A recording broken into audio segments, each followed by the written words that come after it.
চাওয়ার মতো আল্লাহর কাছে চাইতে হবে। কিভাবে চাবেন?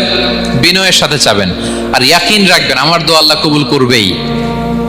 উদুল্লাহ ওয়া আনতুম মুকিনুনা বিল ইজাবা, এমন ভাবে আল্লাহর কাছে চাও যে তুমি নিশ্চিত আমার দোয়া আল্লাহ কবুল করবেনই। আপনি নিশ্চিত হইলে আপনার দোয়া কবুল হয়ে যাবে। নিজেকে ছোট করে চাইবেন।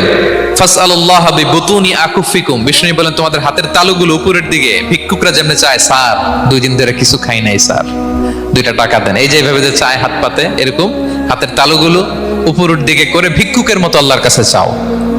হাত তুলে চাও, হাত না তুলেও দোয়া করা যায়, হাত তুলেও করা যায়, কিন্তু বিষ্ণু বলেন হাত তুলে চাও। কারণ ইন্নাল্লাহা হাইয়ুন কারীম, আল্লাহ বড় লাজুক এবং লজ্জাশীল। বান্দা যখন হাত তুলে ভিক্ষুকের মতো কিছু চায়, ওই হাত খালি হাতে ফিরিয়ে দিতে আল্লাহ লজ্জা লাগে। খালি হাতে ফিরিয়ে দিতে আল্লাহ লজ্জা পান। হাত তুলে চাইবেন।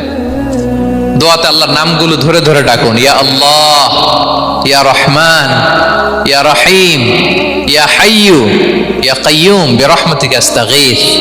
আল্লাহর নাম ধরে ধরে চান, ওই দোয়া আল্লাহ কবুল করবেন। বিশ্বনবীর উপর দুরূদ পড়েন, যে বিশ্বনবীর উপর দুরূদ পড়ে না ওই দোয়া আল্লাহর কাছে কবুল হয় না, এটা আকাশে পেন্ডিং থাকে। কুল্লু